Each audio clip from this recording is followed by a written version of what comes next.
Hello, everyone. Welcome to another episode of Splitting Smart, where we will have candid and informative discussions with divorce and well-being professionals. I'm Lila Ali Aitken, a divorcee, a divorce coach, and the founder of Split FYI. And I'm Heather Steer, a divorcee, a CDFA, also a divorce coach, and the co-founder of Split FYI. And today I'm so excited. We are going to be in a discussion with Giovanni Azaël, and we're going to be talking about how to best rebound from a breakup. So for those of you attending this as a live discussion, there are some opportunities to pop into a chat under, you can either do it under Q&A or chat. You can raise your hand and we'll try and get to you live. I'll be kind of moderating those things, but please pop in at any time with questions and we'll get to them as we can. But I'm very excited to have you here. Nice to have you. Thank you for having me. I mean, thank you. I'm really honored to be here, for sure. So Giovanni, I'm going to introduce you because so people know a little bit about you, and then I'll let you do the talking after that. So our Giovanni with us today is a poet, a blogger, and the author of a book called That Good Old Feelin. I love that title. A book that makes strong statements about the importance of creating the love that you desire. Everything about that is amazing.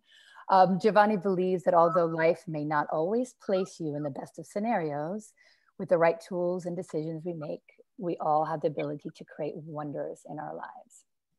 So Giovanni now runs a podcast and uses his life lessons to provide listeners with life-changing content that will help them to navigate through their lives. Thank you so much again for being here, Giovanni. I love your name too. So I will let you discuss, talk about yourself freely, but I wanted to ask you a couple of questions because I'm very curious about how and what inspired you to write the book, That Good Old Feelin. To be very honest with you, well, first of all, for my name, shout out to my mom. She's probably watching. She's the giver of this beautiful life that I have. So what inspired me to write the book is, just like you guys have had your experiences in the past and which have shifted you in the direction that you're in today. My life wasn't always what it was, right? We all have a path that we've ridden that has taken us to where we are today. So just like you all, there was hardship. And for me to really lock into life, I had to really go through that. So for me, it was a blessing. I went through this. I went through a breakup, and I had a decision to make. It was a decision either that I was going to drown with the whole event that had taken place, or I was going to rise to the occasion. And for me, I always felt that life could always be better. And I believe from a very young age, if you ask my mom, there was always a zest for life that I had inside of me, very energetic. So that side of me has always was able to really take me through a lot of aspects of my life. So what is that good old feeling? Well, it's a reminder. It was a reminder for me of what that life was like. How was I when I was a little kid? Every little kid grows up and has that feeling. We were all born with that feeling, and then somewhere along the line of life, of society, we kind of get manipulated, and we rid ourselves of what that feeling is like, and then we start to adopt other ways of living that really don't coincide with who we really are. Right. So I had to really tap into that side of me in order to rise and to really overcome that situation that I had, found myself in the past. Should I continue? Well, I mean, I love that. I think that really does answer, because it's one of those things. It's like that good old feeling. What that good old feeling is something that you always had, and we lose. We do. We all have that good old feeling. And Heather and I talk about this a lot. It's like, even with everything that we do, sometimes we got to stop and think, wait a minute, wait, what's that happy space? That's what's driving us? You know, it's like sometimes you forget when you get into the minutia of all the hard things that you have to go through or the challenges that we go through in life, right? And then all of a sudden it's like, oh, let me remind myself, wait a minute, I'm doing this for a purpose and I have that good feeling inside. So that makes perfect sense. Yeah. What are the one of the questions actually about this book, which I think is fantastic that you wrote it, is which is a great reminder for everyone, is did you do it with the purpose of writing it for yourself and then just thought, let me go, you know, where is it going to go? Or is it something that you wanted to create to help others, you know, kind of remind themselves, find those tools or use those tools? Amazing question. Well, because of my experience, you know, we all go through certain experiences in life, like I once said, but because of my experience, I almost felt like I became a messenger, right? It's almost like you go to a party and, you know, it's the place to be. So you're going to call all your friends up and you're going to say, hey, man, you know, when you're young, that's what you do. Hey, this party is on fire. You got to get here. And it's the same way if you go down a road and you feel as if, you know, there's danger there, then you're going to call your loved ones or people you care about. You're going to tell them, hey, you might not want to go here at such and such time. It can be very dangerous. So for me, going through my own experience and feeling that, you know, the pain that came along with it, you know, I would see my friends, you know, especially my male friends, because we grew up in society not being encouraged to really connect with our emotions as males. So a lot of times we're in relationships with women that we claim we love, and we really allow our egos to drive the ship. So I would see my friends, you know, kind of pushing their, you know, girlfriends to the side as if they're just brushing them away, as if they're not really being attentive to what she's saying. And I would go to his ear and say, hey, man, you might not want to do that. You know, and it all started from there. And, you know, being from Florida, and then transitioning all the way to California. When I was in Florida, I think I spoke to so many people that, you know, I was encouraged to start a blog. And for me, I didn't really want to be out there, so to speak. And then transitioning all the way to California, continuing the mission, because for me, it was a process of growth. So through the growth, I just wanted to feed everyone with what I was learning along the way. And then meeting another friend of mine across the country, it was the same thing. You know, you should start a blog. And then all of a sudden, you know, it was the beginning. So for me, it was the moment where, you know, just to backtrack a little, you know, going through a breakup is not always the most fun thing, right? Because the loss, you know, as human beings, it's hard for us to deal with loss. So dealing with the loss, I was going through, you know, many different, you know, hoops and turns. And I think everything shifted because I was going to school one day and man, I felt miserable on a daily basis. And I was going to school and I remember this like yesterday. A friend of mine's called and I kind of gathered myself together and I got on the phone and I spoke to her for a few. She had been going through some things, not even knowing what I had been going through at the time. And after I got off the phone, I went to fix myself to go to school, to get into class because I was in the car. So I pulled my visor down and I saw myself for the first time. And I couldn't believe it. All I saw was pain. And I had never really had a chance to really, you know, I knew what I was feeling, but to really, you know how they say a picture is worth more than 1,000 words. So when I saw the picture, I was like, man. And then I started thinking, man, how can a guy like you, how can a person like you who wants to see so many people so happy be so miserable? Right. And, you know, as I looked in the mirror, it's almost like I made an internal promise. And I said, you know what, from today on, you're going to be happy. And it was like a conscious decision. And it was like a click, because as soon as I made that decision, it was almost like the motor inside of me started working towards that idea. So, you know, fast track to California, you know, my buddy who was my neighbor, you know, a lot of people in California are connected to the online world, worked on a website. So we hung around a lot, and he told me, you should start a blog. So I started the blog, you know, would go to work, read up on search engine optimization. And then by night, I'm writing and working. And, you know, as time went by, I started to, you know, answer questions to people from abroad, from different countries. So, you know, having that success and having that feeling that it brought me, that growth that I had gone through in California, was like step after step, you know, making that decision and then being aware, which is very important, right? To be aware is to be connected to that decision and to be that third person from outside of yourself, you know, watching and observing and holding yourself accountable to the promise that you made. So I stay connected to that. And you know, the transformation was amazing, you know, you know, as each step that I took was felt, because I can feel the internal shift. So going back to Florida to go to college, I started to ask myself, okay, how can I pay my way through college? I have to pay my way. I didn't get the assistance that I wanted. So I continued helping people. And through, you know, consulting as many people as I had the opportunity to consult, I realized how many stories that I was blessed to have been in a position to be for people to share with me.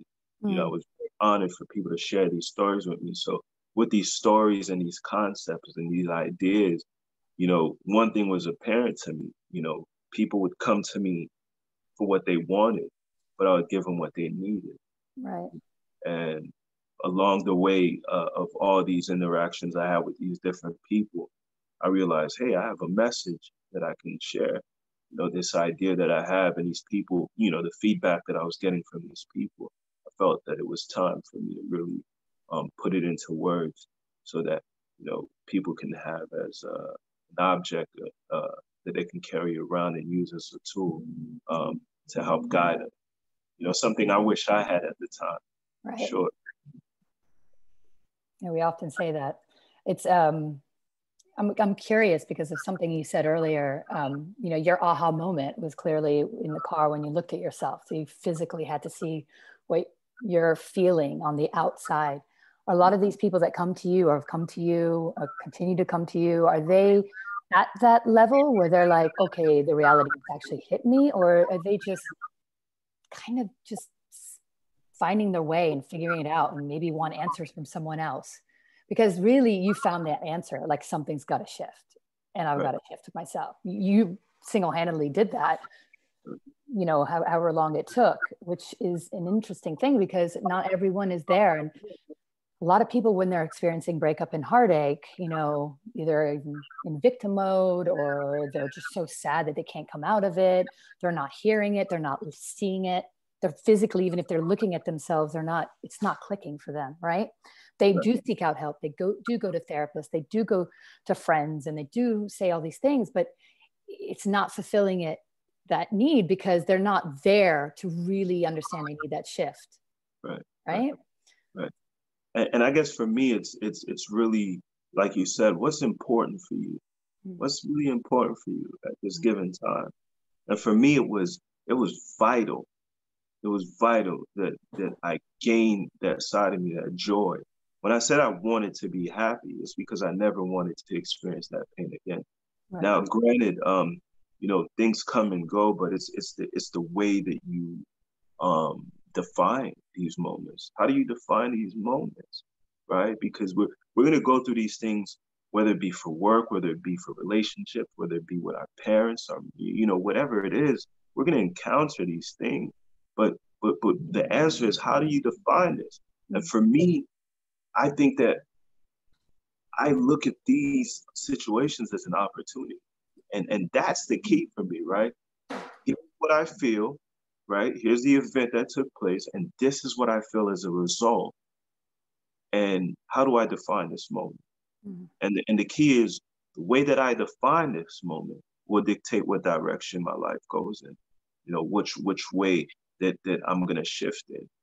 So for me, experiencing these things in my life, thank goodness, it's almost like I've been through so much throughout my life that I was able to build such a muscle, so to speak, to be able to say, okay, this to me now is not the end. It's the beginning of something great, you know. So an opportunity, and what is an opportunity is when you have an opportunity, when you get an opportunity for work or an opportunity whether it be you've gotten accepted to a school, what do?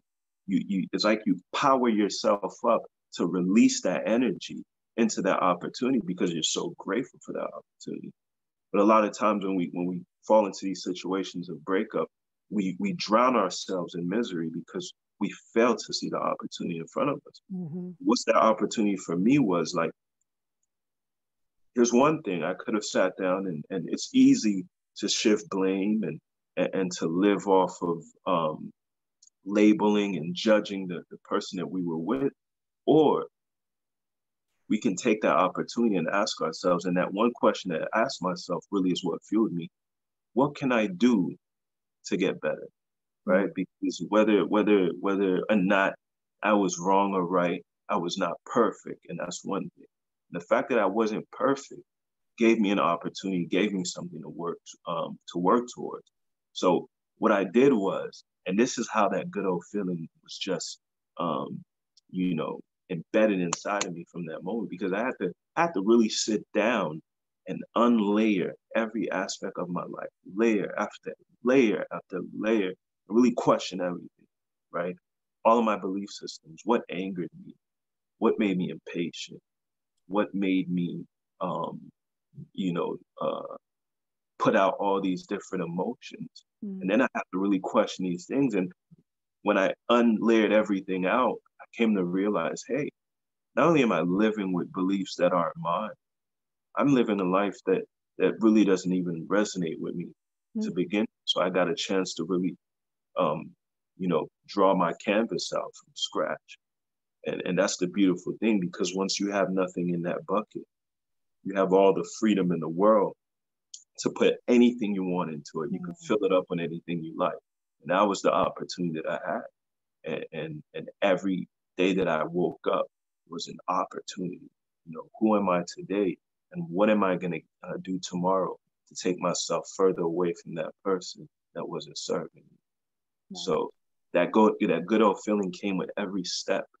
Every step was a celebration to actually feel and to see yourself transforming into someone totally different, and as someone that really filled you up rather than that kept you empty, so to speak. So I have a question on, you know, I've spent some time chatting with you before and talking a little bit about your childhood. And because I do believe a lot of that kind of good old feeling does go back to some of your roots. It goes back to, you know, sort of the age of innocence when you're just even going into relationships. And then a lot of times you start iterating mistakes as you go through various transitions throughout your life. You know, you're kind of, you create some habits. And to your point, you have to break them down. And I think a lot of times divorce can be a sort of a ground zero to rebuild from.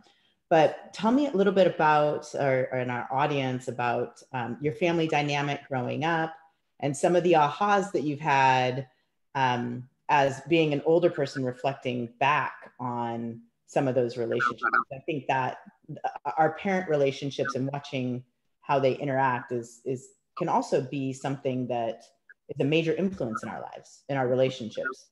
Right.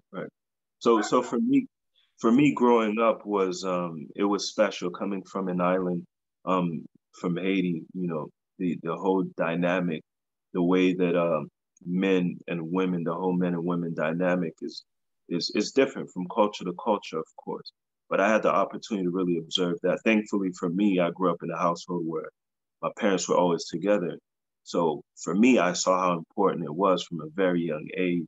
From the age of 15, I was in high school. The first girl I saw, I started seeing her as a possible wife, right? And I think when I got to high school, I moved from Haiti and I got here, I saw a beautiful girl walk by. And then it's almost like my head moved in her direction. Then I saw another beautiful girl walk by. So my head moved back in the other direction. And at that moment, I said, you're not ready. Because I'm like, if you jump into this now, that must be the Italian side of you. Don't want to throw the Italians under the bus, but they get whiplash. They've got whiplash most of the time. Right. But for me, what I realized at that moment, I said, hey, if you're definitely not ready, because right now you're bobbleheading. And if you jump into it right now, you're going to end up hurting somebody's daughter. And because I had seen the example of my parents being together, you know, from a young age up until this day, I was able to see what togetherness was. And I was able to see how important it was to really take this thing very seriously, take a woman very seriously. So growing up, I had all these ideas, right? You grow up in that household, that's one thing. And then my father was very strict, he was time oriented. You couldn't be late for anything. So I adopted that, right? Which is always good to be on time, right? But at the same time, I adopted that as well. And then along the way, you know, to see the dynamics between my mother and father and my culture, the male is mostly the one that sits back and the woman does the work, right? So I was able to see at a very young age, okay, this is how it is, but this is how I see things differently. You know, I would want to be more of a hands-on person, to be more of a contributor to a relationship than anything, which is a beauty, right? Because you grow up in a household and your parents are there not to really give you all the answers, but to give you what they know and for you to really take their faults and their greatness to build your own. So I was able to take all that, but what I realized along the way, there were certain things that I was taking that brought me trouble. You know, I got in a lot of arguments with my friends because they wouldn't, you know, be ready on time. I had to leave at 8, and now we're arguing, and we're not going anywhere. So, what the good old feeling means to me is the ability to set yourself free. You know, to set yourself free from standards, from setting yourself free from a way of thinking that really consumes you rather than frees you. So my way of thinking had to change while in California, right? I had to think, how is my life now? And what are all these conflicts that I'm experiencing as a result of what I've been through as a child, as the things that I have learned along the way? And how can I rid myself of these conflicts, right? And I had to realize, okay, and once again, because in our household, you got discipline. You didn't get away with things. So growing up as a child, I became very angry, you know, because I felt like I could have been spoken to. So I became very angry, and I would take it out on the world, right? I wasn't always as peaceful as I am now. So when I made that decision and I said I wanted to be happy and I wanted to connect myself closer to that feeling, I had to drop these things, and I had to stop giving them authority over myself and allow myself to really regain control over the ship that I was driving. So I had to, first of all, I'll give you a couple of examples. All right. One of my friends, he's always late, right? So every time I picked him up, you know, it was always an argument every single time. So with the new way of thinking, I had to say, okay, I'm going to go pick him up, right? I go pick him up and he's late. I'm like, okay, you know, this is the way he is, right? So I accept it. Now I have a decision to make. I know how he is. I know how he gets down. Now I have a decision to make. Next time I'm going out, do I want to experience this? So therefore, if I don't mind that experience, then I'm going to pick him up. But I know that if I'm going somewhere and I really have to be on time and I don't want to deal with it, then I'm not going to go pick him up. And that's the freedom that I allowed myself to keep myself on that path. It was really a freedom that I had that I never took advantage of, you know. So everything that I had taken from my parents, which is just a few examples that I shared, somehow manipulated me to being this human being that I mean, not just the bad things. I don't want to focus on that, but also there was many great things, but there were certain things I held on to that I didn't even know why, right? It's just like you pick it up and you just continue to roll with it and you don't even know how much of an effect that it has on your life, but you just do it anyway. But that decision I made to live this different life, I had to really rid myself of all these definitions and redefine my whole life completely. So why did I come to that point and write the book is that I had this information. I had how can I say this? I had a blueprint that I had created for myself, right? Because the sense of awareness had kicked in because I knew what I was doing. Every time I would get in trouble, I would always sit there and I knew I was always better than the output. So finally I had an opportunity to sit from a third eye, from an observer's point, and to really observe my progress little by little. And it was a celebration along the way. And it was a feeling that just, you can feel it growing little by little until it became massive, you know.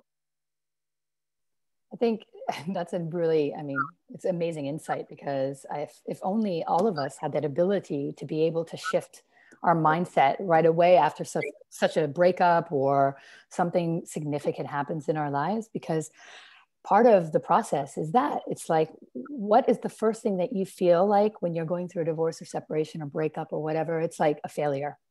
And why do we feel like it's a failure? Because we're taught, or we feel since birth, especially if you have parents that have been together forever, by the way. So your idea of a relationship is that it has to last forever. You've already, established that inside of your DNA in a way, right? Without your choice. And you haven't even had the ability to explore that, to understand that. What does that mean? Because let's face it, I mean, we were having a discussion, Heather and I, the other day with somebody who reminded us, it's like, hey, we live to be a lot longer. So the likelihood of you having a relationship since you were 15, if you married that girl till you're 80, wow, that's many years with the same person, right? And that means never turning your head. And that means doing this. And it's almost impossible, to be honest, right? So, but we have this, there are stigmas, there's family beliefs, parents' beliefs, religious beliefs. I mean, God, there's so many different ones that we take on as a child, that we just take on as ourselves. And then that's the hardest bit to shake when you're going through something like this. And that's what makes you feel like a failure, where it's actually not. It's an opportunity to actually really recreate yourself or create yourself or find exactly what that passion is and that path is, which is beautiful. And that's part of the process.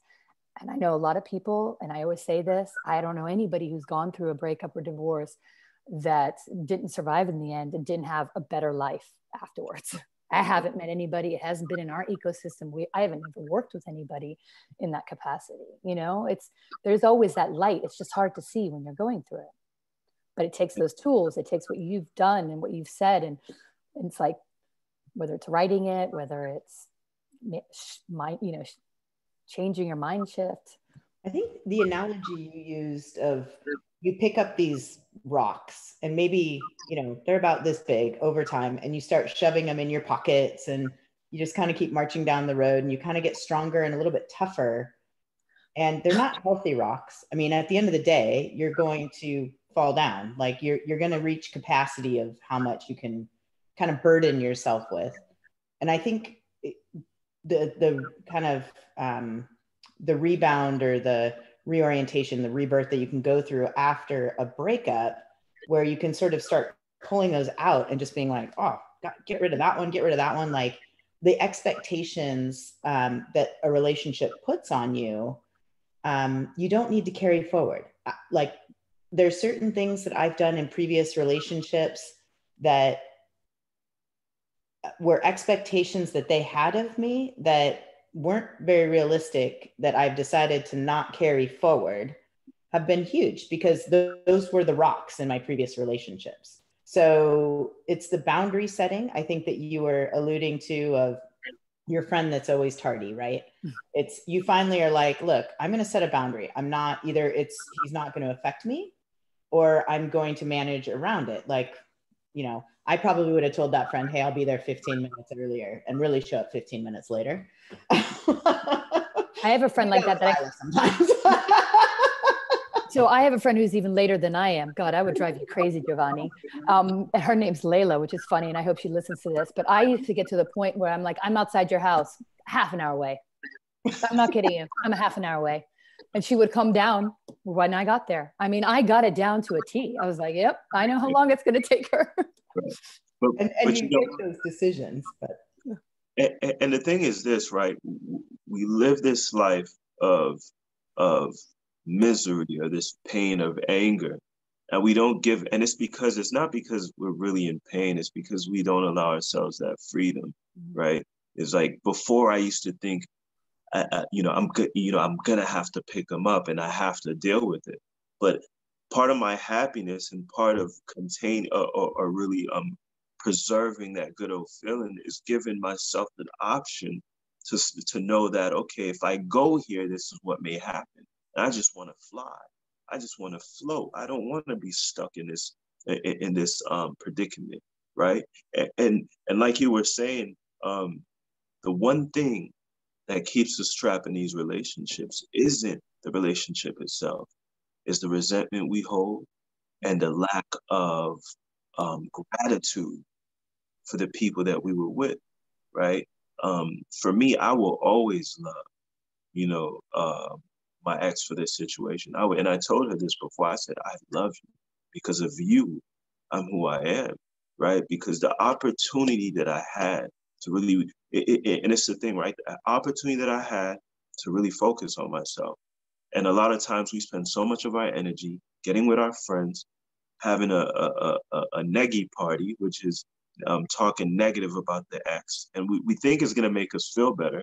But at the end of it all, after we're done with the negativity, after we're done bashing the next person, we have nothing but ourselves to deal with. Mm-hmm. So sooner or later, you will have to face yourself, the person in the mirror.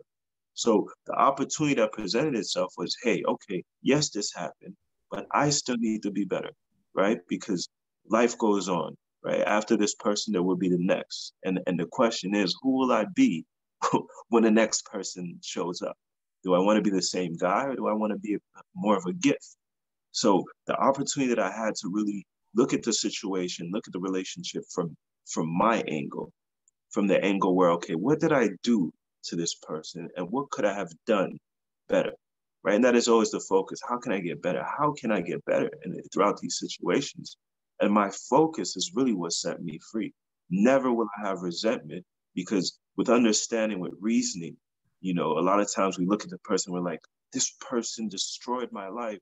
And you wish bad upon that person when you're not realizing, a lot of times you go through things and the other person is really trying to figure out life just the way you are. The other person came from a background or from a family, or just the same way that I picked up these habits, this person picked up these habits along the way, that they don't know why, right? So with that understanding, you set yourself free. And the quicker you set yourself free, the quicker you're able to really make good out of the whole situation, right? And that's the key for me. I can't stand and spend all my energy bashing this person and speaking all these negative words upon this person, when really there's a great opportunity here for me. How can I grow? And that's the most beautiful thing that life could ever give you, is growth. Every situation that presents itself is an opportunity to grow. So is either you jump right in and you dive into that ocean of opportunity, or you sink in the quicksand of misery. And to stay there is just to prolong the whole process. And that's not a place you want to live, because not only will you prevent yourself from growth, you would just build yourself up with resentment. And that same resentment you'll carry on to the next person. And 100%. The goal is, right? The goal is that when you get with the next person, that you relieve yourself and you unload yourself, so that when you meet the next person, you're there to present anew, right? And that's the goal. A lot of times we carry on to the next person, and we carry on, we hold some measures from the past, and then we have them deal with it, because the person in the past can no longer deal with it. So now the next person is going to have to deal with it. So also, you attract that same type of person. So if that person wasn't right for you and wasn't the person that you should have been with, and if you're carrying all of that on, you're then attracting exactly the same thing because you haven't done the work. Well, if it's you're part of the process. Yeah, if you're repeating the patterns of I need to make this person happy, and you're going in and that's your sole goal. I'm going to make that person happy. Then you may not be making yourself happy. It's trying to figure out those nuances of how you're interacting with that next person, so that you're not repeating those same interaction habits that ended up failing a relationship. How do you work? So can you walk us through some of the tips that you give to people who are rebounding? Because a lot of our community, or the majority of them, are there is a rebound process, and to your point, compress that timeline, because I agree, the shorter that timeline is, the better, the more runway you have in your future, right? But doing, what kind of exercises do you give to your clients in order to help reshape those pathways? Because there are some gateways that you need to open and shut, and redirect in order to move into a different river. That's an amazing question. What helped me out in reality is, number one, I had to focus on myself, and that's the beginning of every mission, right? You are the focus at that point. And to really turning the table back on yourself. And, a long time ago, I would always hear, and I had that misconception that I had to make a woman happy. I thought that was my responsibility. I really did. I thought that a woman was supposed to contribute to my happiness, and it was all false. And what I had to learn is that there's no love without self-love, right? It's like a tree. What makes a tree a tree? A tree, the branch is not the tree. The trunk is not the tree. Neither are the leaves the tree, but it's the roots embedded in the earth that makes the tree, right? So for me to be able to become a gift to the next person, for me to be able to move on quickly, I had to really start to feed myself, right? And a lot of times we forget ourselves, and we forget, you have a plant, you have to water it every day. Even the biggest tree needed water. So I had to constantly water myself every single day.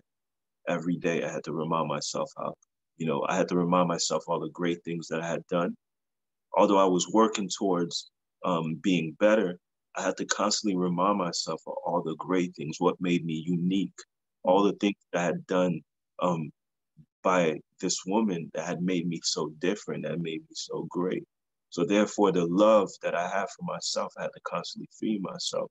I had to really look in the mirror and really acknowledge the uniqueness that I was. I had to look in the mirror and realize how much of a gift I was, right? A lot of times as men, from a male's perspective, and women too, right?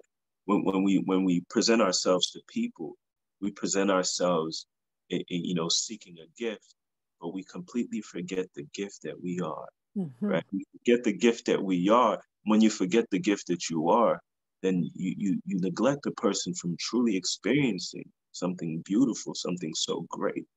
So I had to really, and here's the thing, right? I was so invested, and sometimes we're so invested, and that's the problem.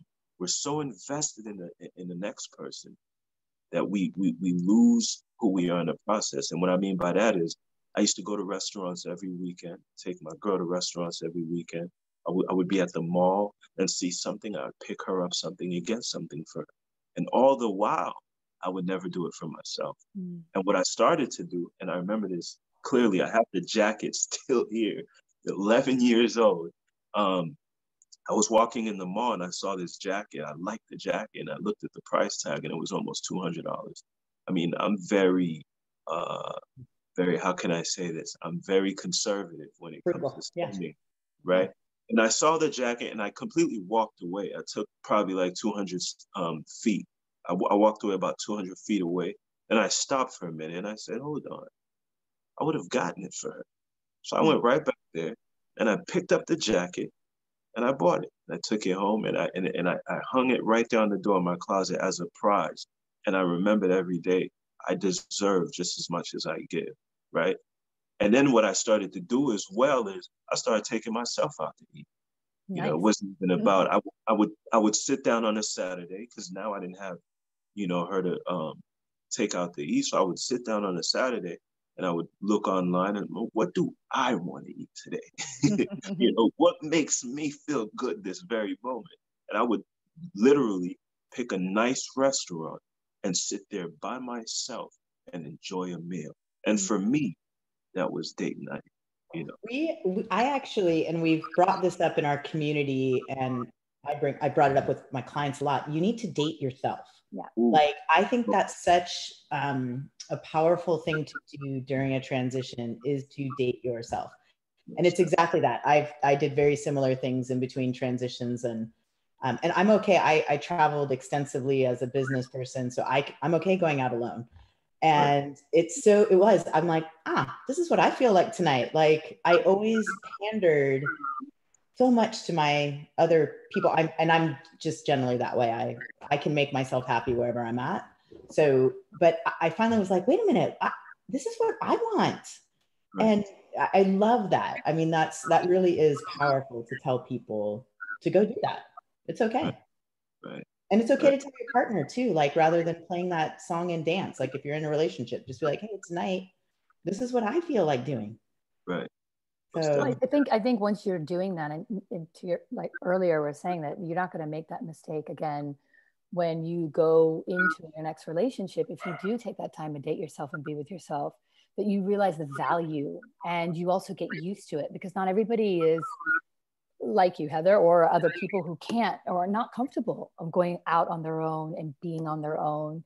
It takes a lot. It takes baby steps. It takes, like, okay, what is it? Maybe it's just a walk. Maybe go somewhere that you've decided, like, you just want to go check out on your own. And it doesn't mean that you have to be susceptible to other people, but start small, and then you're going to get there. And then you're going to realize that value of being on your own and doing things on your own is really nice. pick your own TV, pick your own music choices, like, go explore different music, right?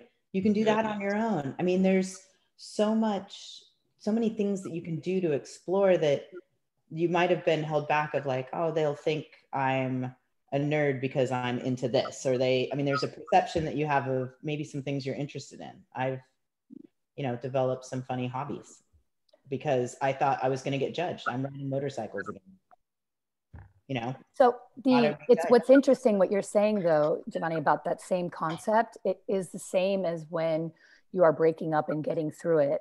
It's like you're giving so much power to that person still by thinking about them, and it's their fault, and it's that again, it's all about them and it's not about you. So it's the same concept of, being with yourself, dating yourself, getting to know yourself. And then also it's, that's it. That person is out. Nobody else is there. Do that process, be that in that process for both reasons, for dating again and getting over somebody. It's like, you got to have that moment. And the thing is, a lot of times, and when I help people, I know, right? It's like people get pumped up and they're ready to go. But I know the reality. The reality is the reality. You get pumped up, and then tomorrow comes, and then everything that goes high starts to go down. But the reminder, and here's the beautiful thing about it, is really accepting and enjoying the journey. It's a journey. It's not going to happen overnight, but you have to embrace the whole process.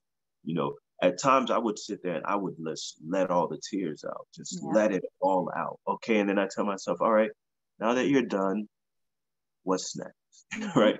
Let's go on down. And it's the thing is to embrace. It's a mission. It's like a marathon, like Nipsey would say. It's a marathon, and you have to go and enjoy the whole thing. And you have to understand that within that process, that there's an end goal. Here's where you want to be. Here's where you are. And in the middle, there will be dips and there will be turns and all kinds of things. But at the end of the day, as long as you remember it's a process, you have to enjoy the whole thing. Because along the way, you're learning, right? Yep. It's all a learning process. The whole process. And I'm going to be very honest with you. It took me about probably a year, less than a year, because I was locked in and I was focused. And every time I dipped, I would sit down and I'm like, okay, let's go. You know, it wasn't the end, because sometimes, you know, we're on this wave, and I tell that to a lot of people I speak to. I'm like, listen, you just spoke, and I know you're feeling good. You know, things may change tomorrow. You may digest this tomorrow. You may run into something else again, and you feel like you're right back to where you started.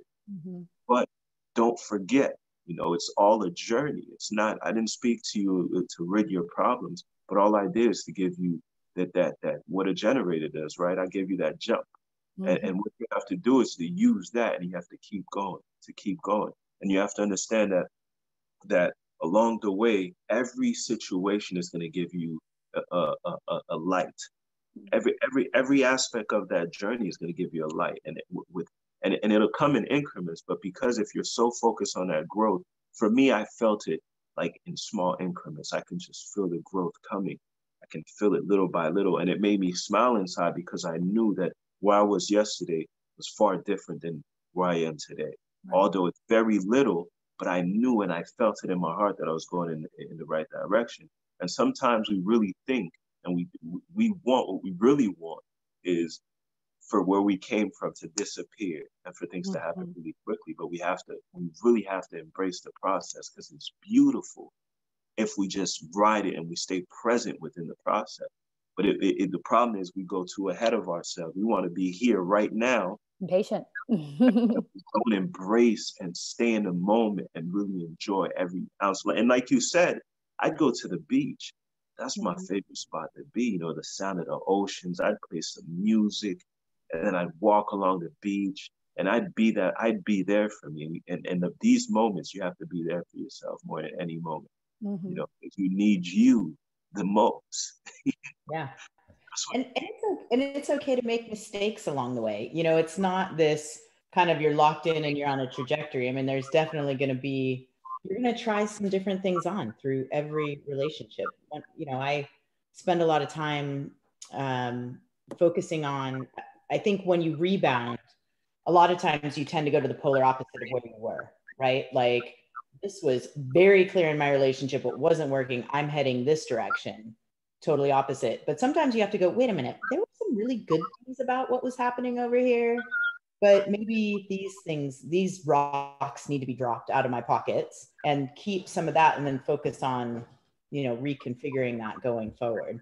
So you have to test out some things as you go through it. It's not, you know, it is a constant evolution. And the thing is, life gives us very few chances. Wait, Giovanni, hold on 1 second. Your audio is funny. You hear me now? No. Yeah. A little bit crazy. Sound like you had some helium. Hello? Yep. Totally sounds like you had helium. Am I sounding better? No, that's strange. Hello? No, I wonder what happened. I don't know. I mean, we can hear you. You just have a very different voice. That's not good. Give me 1 second. In the meantime, if anybody out there who's listening, some of our attendees, if they have any questions, please put them in the chat box, because Giovanni would be happy to answer any. I'm going to put in his website. Are you hearing me better? Or? It's still like something happened in the, we can hear you, but there's a... Should I leave and reconnect? I think you're... Hello? It was like here, there, that's better. That was almost better. Am I better?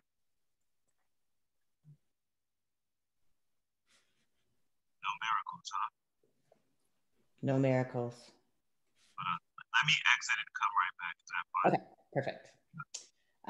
So in the meantime, I put in Giovanni, his website is thatgoodoldfeelin.com.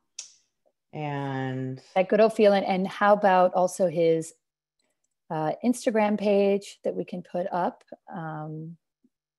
He also has a podcast, That Good Old Feelin, which is GOODOLFEELIN.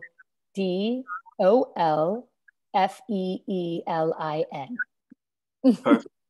there you are.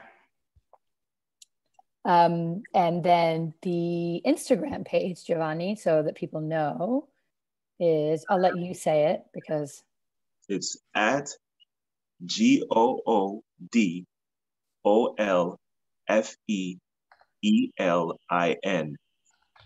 on Instagram. Oh. Yeah. Oh, I'm sorry. It should be that. Oh, that. It should be that good old feeling.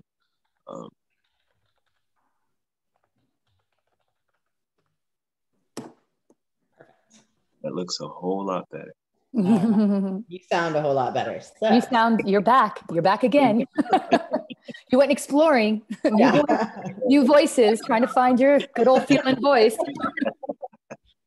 I started testing it out. That one wasn't so good for you. No, that was definitely not.